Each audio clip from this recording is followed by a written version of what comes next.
This is the most expensive bowl of noodles you'll find in the entire country of Vietnam. What is in there, a whole cow? We're going to be comparing it to Saigon's most expensive street-side noodle shop. This is like a seafood buffet. A place that shocked locals with its surprisingly high prices. Is this actually worth $14? But first, this country's absolutely cheapest bowl of noodles. You are selling noodles for 20 cents a bowl. It hardly seems like it would even pay for the cost of the food itself. Meet Kim Lam. She's running a street-side restaurant that remarkably charges patrons only 20 cents per meal. Mình cũng là từ người khó khăn mình đi lên. Because she grew up so poor, she knows how to save $1. Now, she's never asked for any donations, but for the good gracious of people, some would give rice, some would give seasoning, some would give vegetables. What's more amazing than her rock-bottom prices is that every day she prepares a completely different menu. Today you're serving a classic dish, but the vegan version of that. The Vietnamese dish Bun Thit Nung is a national noodle sensation, traditionally featuring several different types of meat. I've had Bun Thit Nung before, I love it. There's big, succulent, juicy pieces of pork. Not only does Miss Kim Lam create a vegan version of this dish that sells 450 portions per hour, she does so at an astonishing price of only 20 cents. That's the price of a small bag of peanuts. But why would she take on such an impossible mission? Mình đã từng ăn những cái phần ăn từ thiện. Her mother-in-law had cancer, and so she lived in the hospital, and with the charity of others, she found the goodness of giving. Amidst her heart-wrenching family struggles and financial strain, the daily charity meals provided by hospital donors became her lifeline. And she's happy to say that 13 years later, her mother-in-law has no cancer. Now, with stability in both family and finance, she's opened 3 restaurants, providing affordable meals to those in need. She wants us to give one person one meal a day to get them to carry on in their life. With her own efforts and immense community support, she's sustained her restaurant for the past 4 years, drawing in crowds of hundreds each day. And today, at this branch, Calvin and I are ordering a bowl of vegan Bun Thit Nung. It starts with a base of bounty rice noodles, then fresh vegetables. Now comes the first quote-unquote meat, plant-based pork ribs. What is it made out of? Đạm đậu nành thì cái đó. It's made of soy gluten. The way she does it, it almost tastes like meat. After the soy ribs are fried, they're marinated in a mixture of soy sauce, sugar, chasu sauce, and 5-spice powder. Then they're fried once more until its density resembles real pork. Now let's introduce the pork's co-stars, spring rolls filled with shredded taro, sweet potato, and mushrooms instead of minced pork. You can't even get a Big Mac for 20 cents. You can't get a small Mac for 20 cents. Then there's shredded pork skin, crafted from fried cassava, vegan meatloaf, and seasoned glass noodles.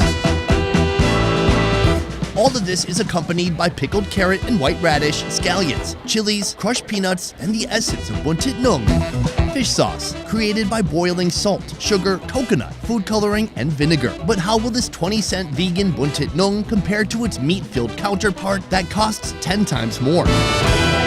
Time to find out. If you're eating a typical bowl of Bun Thit Nung, you would have fish sauce. It's hard to take the fish out of fish sauce and have it taste like something that is even close to it. Drizzle clockwise. Oh, that was beautiful. There's one part of this that I'm really curious about, which is the bee. Now, bee is pig skin that they boiled and shred. But here, Sunny, it looks just like its meat counterpart. If you didn't know what that really was, you might even think that was bee. With the texture, she's pretty darn close. It has that nice chewiness to it. It's stringy. Next, let's try the egg roll. I mean, I love that it's fried. Definitely there's a slight variation in taste, but dude, that is delicious. That is delicious. Nice crunch on the outside, a little bit of starch on the inside. It's full of flavor, full of umami. Last, we have the final protein, porky component. Typically, Bun Thit Nung is all about that incredible, immaculate roasted pork that's just been dripping over charcoal.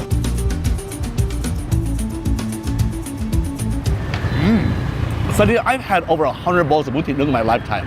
This stands up to one of the best bowls of Bun Thit Nung I've ever had. Full of flavor, full of crunch. It's really good. And all those ingredients, all the textures, you don't even miss the meat. No, man, she nailed it with that fish sauce. That really saturates all these noodles, and then any other little mock meat replacement really blends in with the rest of the flavors. This is quite outstanding. My God, she is delivering. This isn't amazing for 20 cents, it's just amazing, period.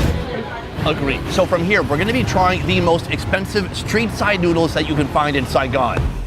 Almost like an oxymoron. Expensive and street food? How do they go together?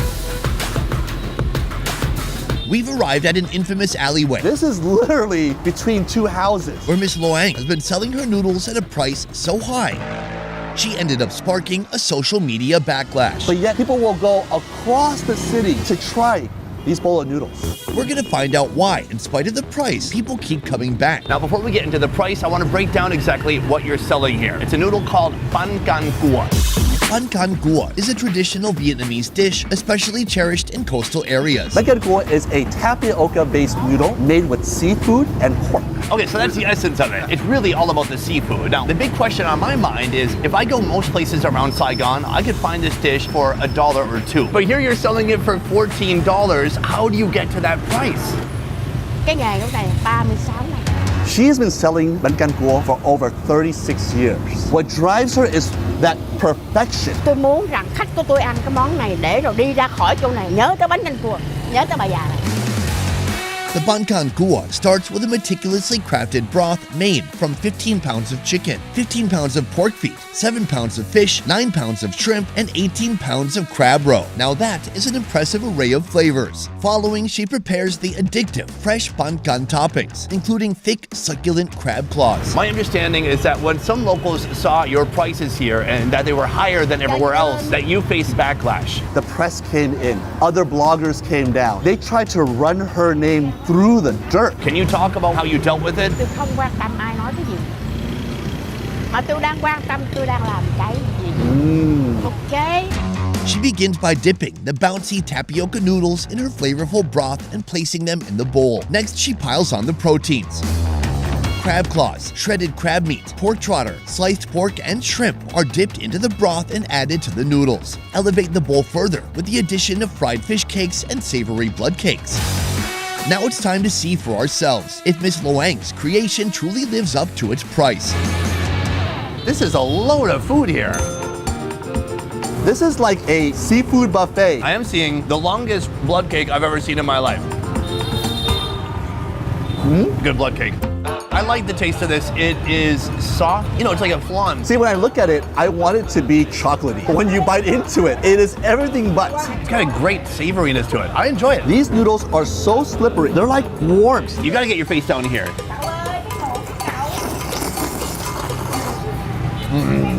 This is probably one of my favorite noodles in all of noodle soups. Those noodles are so fresh. They soak up all that flavor in the broth. It's like broth exploding out of the noodles.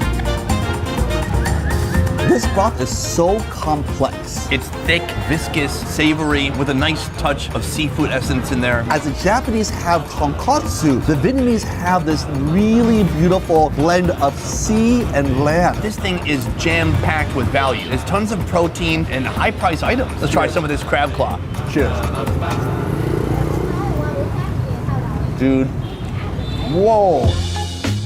Oh, that's nice. This is beautiful. Oh, look at this. This is just like knuckle meat from the crab. Sonny, there is probably half a pound of crab just in this bowl. The more I dig in here, the more seafood I'm finding. Is this actually worth $14? I would have to say yes. And I would say the same thing. What inspired you to make a bowl this expensive? Khi chồng tôi buông tay một cái á, tôi có 3 đứa con. She remembers the time when her 3 kids were still young. What pushed her to become a successful entrepreneur was to give them every opportunity that she could because of what she's been able to sell here.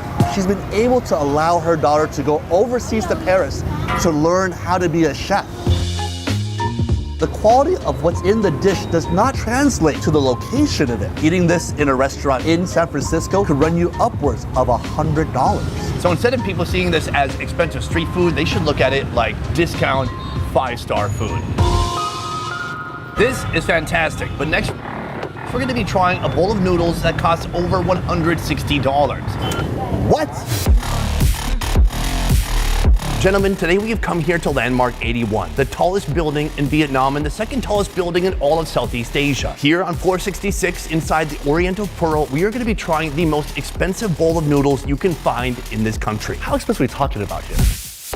Traditional pho bo is an iconic Vietnamese soup consisting of rice noodles, beef, and a complex aromatic savory beef bone broth. It's found everywhere throughout Vietnam, typically costing $2 to $3 per bowl. So that is our benchmark. Just so you can understand how outrageous it is that Chef Le Chung charges $164 USD. What is in there, a whole cow? Meet the extravagant, limited edition pho known here as Fucking. Okay. While it doesn't contain a whole cow, it features several of the world's most revered and expensive ingredients. Let's get into the making of this dish. This bankrupting pho starts with a foundational broth, critical to the quality of this noodle dish. I wanted to have it intense. You will get rich flavors from oxtail, from big chunks of shin bones, and then in that we put chicken bones as well. We put chicken feet even to give it a gelatinous. We put this on high heat for 3 hours. Then we leave that to simmer for 48 hours. I am a pho lover. I wanted to make this pho to be able to put on hotel's table and for the guests to get a higher state of enjoying the pho. What are some of the ingredients you're putting into this bowl that you wouldn't find on any sidewalk pho? Actually, my way of cooking pho is I don't put too much complicated stuff into it. Foie gras, because it's fat and sweet and it will go well with the broth. This high-end fatty duck liver is lightly seared then baked in the oven. Then there's the absolute greatest beef on earth. For the rare beef, we put Wagyu, not just any Wagyu, A5. As if that wasn't enough, they add a massive short rib flavored with grilled onions, grilled ginger, pepper, salt, star anise, cinnamon, pho broth, and duck fat. The duck fat will sweep inside the meat and it's kind of beefy, gamey. Then after that, we put truffle to put earthiness. That smells like money. That just shrank my brain tumor. To serve, the bowl is assembled with pho noodles, a short rib, and herbs. Then it's brought to the table, awaiting its final steps. Let's see if the Pho King justifies its astronomical $163 price tag, and if it can hold its own as a successor to the OG pho. So here we have Wagyu A5 Kagoshima. Oh my gosh. Sonny, look at the marbling on that meat. It is almost as fat as you are. Then we continue with the gold leaf, and one is not enough, so we put the second one. Then we continue with sear foie gras. Oh my God. Now, growing up in Minnesota, have you ever thought that you'd be eating truffle in your life? Absolutely not. So when we pour the hot broth, it almost becomes very magical, the smell of it. Calvin, it's like a spa treatment. I've never been served pho in such a grand manner before. You think they're finished. They are, in fact, not finished. What is that? This is the most gigantic pepper mill I've ever seen in my life. You gotta be careful around this thing. Don't stick anything in there. Our bowl is finally complete. Let's eat. So the first thing we should be trying is the broth. Oh my God. Wow, it's like a consomme. Add the truffle to the broth. That's exquisite. It's super aromatic. Super earthy. From here, we have a giant piece of foie gras. This is gonna be a bite of a lifetime.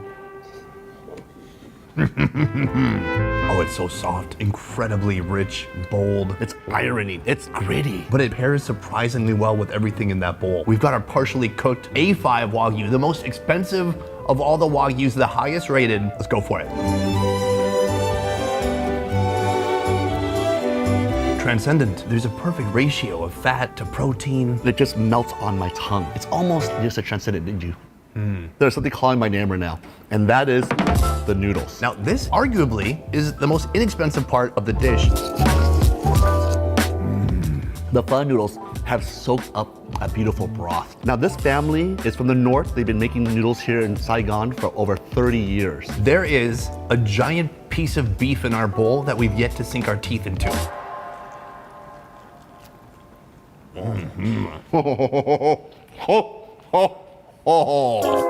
That is rich. The chef braised it beautifully. Sonny, I'll be honest. I really want to hate this bowl of pho. It's fun to be cynical. It is over the top. There are ingredients that shouldn't go together, but this bowl right here truly shows the technique and the excellency of chef. Some locals in Vietnam will only consider the classically made pho to be truly authentic. But for me, I find merit in taking this iconic dish to its highest potential, elevating it to the status of fine dining. I think this is something that should be celebrated. I'm really proud to see Vietnamese food not only be cheap, but also expensive. On the street, you can get a delicious bowl of noodles for way less than $1, or you can come to a place like this and still have a resounding, incredible experience for a lot more money. That being said, there is one thing left to do, and that is deciding which bowl of the 3 that we ate today gave us the most bang for our buck.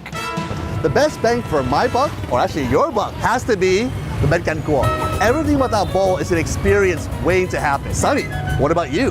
My most bang for my buck in this video would have to be the vegetarian bun thit nung. For a meal that cost 20 cents, it was like a 10 out of 10. Actually today, all the noodles were great. I'm very impressed to see what you can find in this city. From the very, very cheap to the prohibitively expensive, there are a lot of people out there making great works of art inside a bowl of noodles.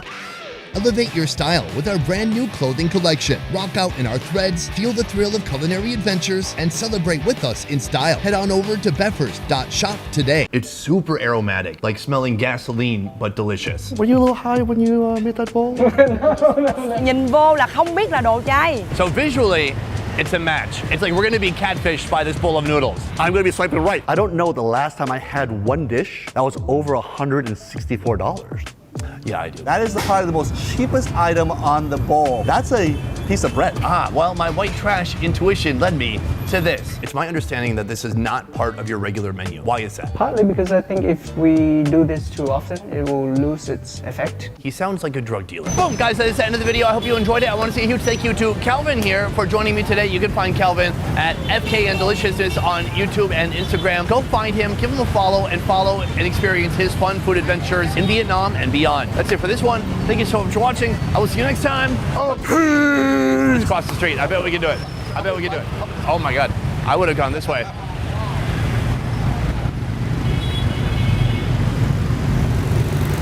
I win.